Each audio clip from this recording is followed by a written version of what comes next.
voilà pour les conduits génitaux. Alors, un petit schéma hein, qui vous remontre bon, la progression de ces structures, leur situation par rapport à la terminaison de l'intestin primitif. euh, à la fin de la 4e semaine, très peu de choses sont encore différenciées.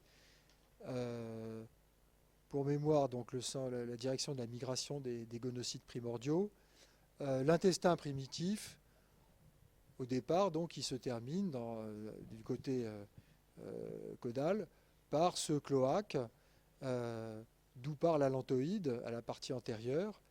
Et alors vous vous souvenez que quand il y a l'apparition du mésoderme, ça se répand entre l'ectoblaste et l'entoblaste, mais en avant et en arrière, dans la future région antérieure et postérieure de l'embryon, il y a deux petites régions où il n'y a pas d'interposition de mésoderme entre l'ecto et l'entoblaste, hein, la membrane pharyngienne et la membrane cloacale.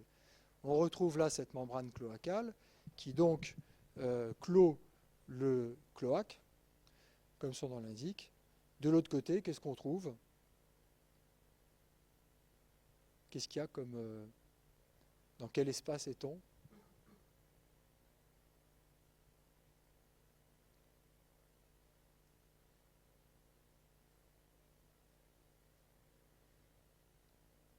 De quoi est-il entouré le fœtus? Il est dans quoi?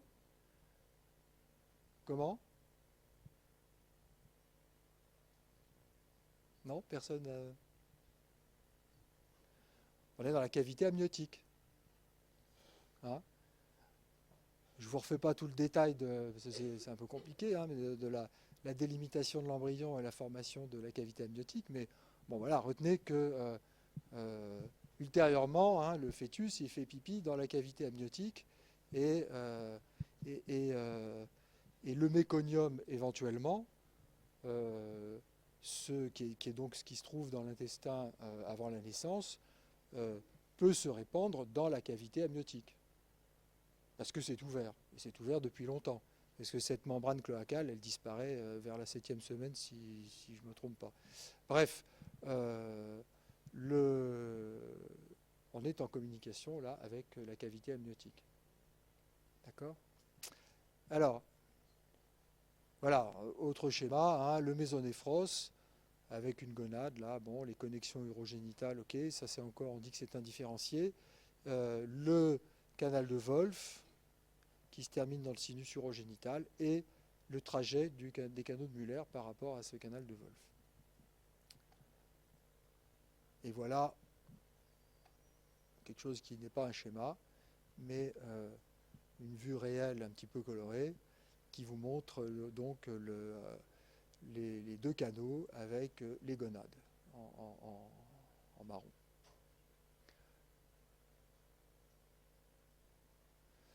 Alors, d'abord les conduits génitaux. Alors, dans le développement masculin, vous allez voir, c'est schématique, hein, c'est assez simple. Les canaux de Muller dégénèrent et ne donnent pas de structure à part des petits reliquats embryologiques à leur partie tout à fait supérieure et leur partie tout à fait inférieure. Ce sont les canaux de Wolff qui se développent. Et dans leur partie haute, ils vont participer à la formation de l'épididyme, ainsi que des canaux efférents, donc, hein, enfin surtout l'épididyme. Dans la partie basse, ils vont donner le canal déférent et sa terminaison qu'on appelle le canal éjaculateur, ainsi que de chaque côté une petite glande qu'on appelle la vésicule séminale, dont la sécrétion sera un des composants principaux du liquide séminal. Et donc, on a dit que, bon voilà, c'est le schéma précédent, mais un petit peu complété dans le sens masculin.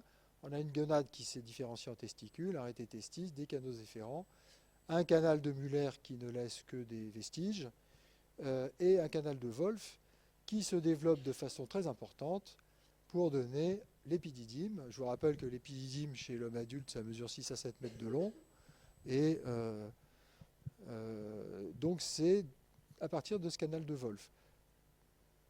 Le canal de Wolf se trouve, est accolé au testicule, depuis le pôle supérieur jusqu'au pôle inférieur du testicule, et lui fait suite un canal qui est plus volumineux, qu'on peut très bien palper à travers la peau du scrotum, qui est le canal déférent, qui lui va remonter et se terminer dans la partie initiale de l'urètre, sous la vessie.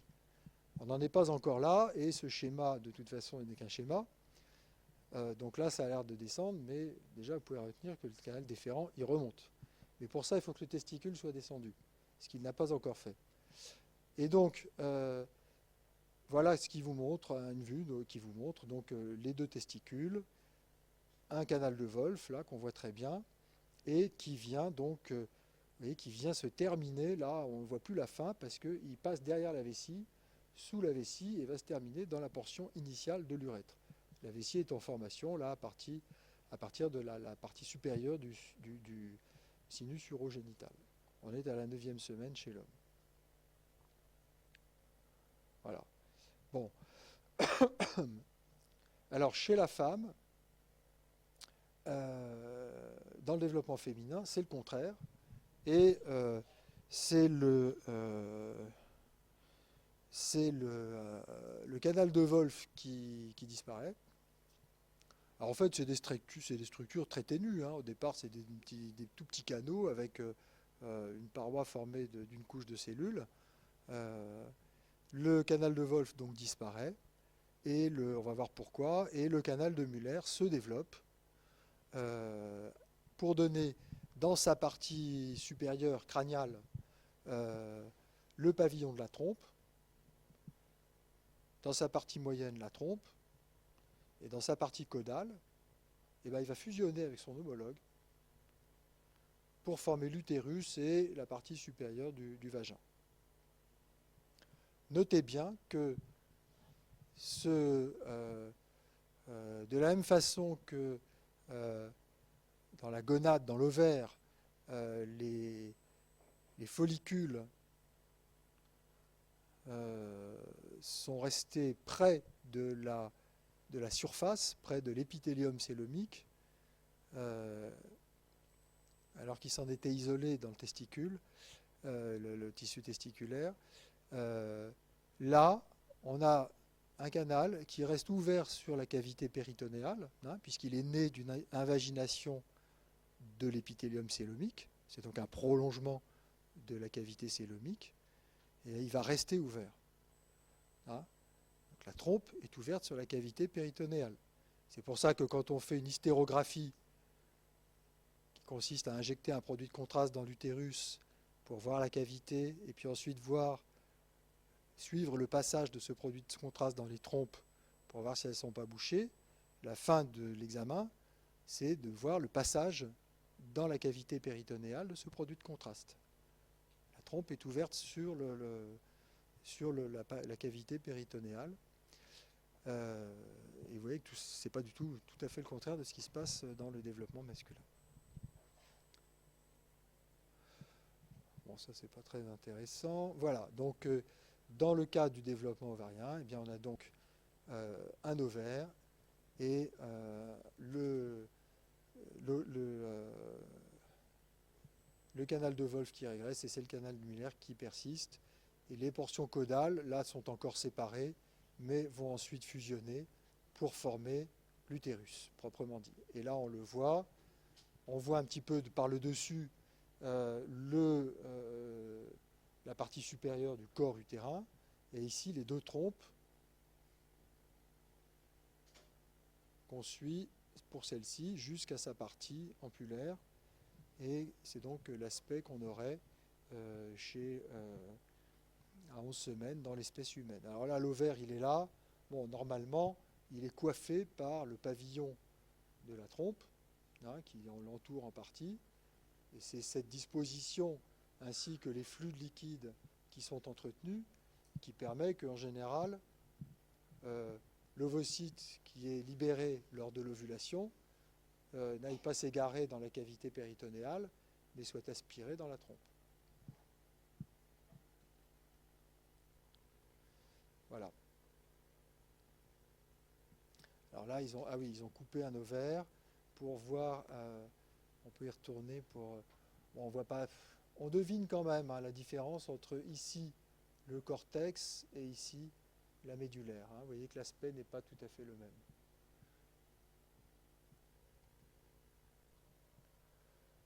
Bon, alors voilà pour les conduits génitaux. Maintenant, on descend encore un peu plus bas et on s'intéresse au sinus urogénital, à partir duquel vont se développer, notamment en ce qui nous concerne pour aujourd'hui, l'aspect génital des choses, les organes génitaux externes. Donc là encore, on passe par quelque chose d'indifférencié, qui est tout à fait identique, quel que soit le sexe de l'embryon. 4e semaine, je vous l'ai dit, on a une structure qui est un cloaque. De la 4e à la 6e semaine, ce cloaque se cloisonne. C'est-à-dire qu'il y a vraiment une cloison qui se développe entre les deux. Et à partir de la paroi du sinus urogénital et en direction de la membrane cloacale. Et ce septum urorectal va séparer, scinder ce cloaque en une partie postérieure qui sera le rectum et une partie antérieure qui sera le sinus urogénital, qui lui-même va ensuite se différencier en une partie urinaire plutôt haute et une partie génitale. Bon. À 7e semaine, donc, alors on ne parlera plus de membrane cloacale, on parlera de membrane anorectale en arrière et membrane urogénitale en avant. Elle va disparaître à la 7e semaine et donc ces cavités, le sinus urogénital d'une part, le rectum d'autre part, seront en communication avec la cavité, l'extérieur de l'embryon, qui se trouve être, pour le moment, la cavité amniotique. On va voir que des structures se développent de chaque côté de cette membrane et en avant, et que c'est à partir de là que vont se développer les organes génitaux externes. Donc, alors ça c'est un processus compliqué, hein, la création de ce septum urorectal et la fusion avec la membrane cloacale, ça suppose des processus cellulaires dans le détail desquels je ne vais pas entrer, que je ne connais pas d'ailleurs. Mais voilà, la plupart du temps, ça se passe bien. Quelquefois, ça ne se passe pas bien. Ça peut arriver. C'est un processus complexe. Et en tout cas, ça va donc différencier une partie antérieure et une partie postérieure. Voilà, petit à petit. Pendant que cette partie antérieure, notamment, se différencie en particulier dans sa partie haute, elle commence à former la vessie. Et puis dans sa partie basse, elle a tendance à s'allonger. Bon, ça on verra après. Et donc, ce sinus urogénital, et ensuite il va prendre des formes différentes suivant que l'embryon est masculin ou féminin. Ça va concerner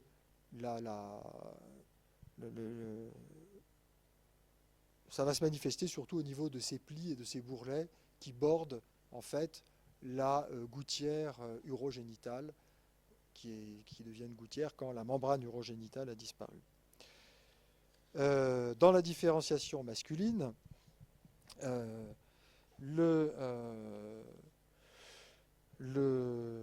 développement est marqué par un allongement très net de cette gouttière et de la structure qui joint les deux plis génitaux, qui est le tubercule génital. Donc, les deux plis génitaux sont les renflements qui bordent immédiatement la gouttière urogénitale. Elle s'allonge et ce tubercule génital lui-même va s'allonger notablement pour former un pénis.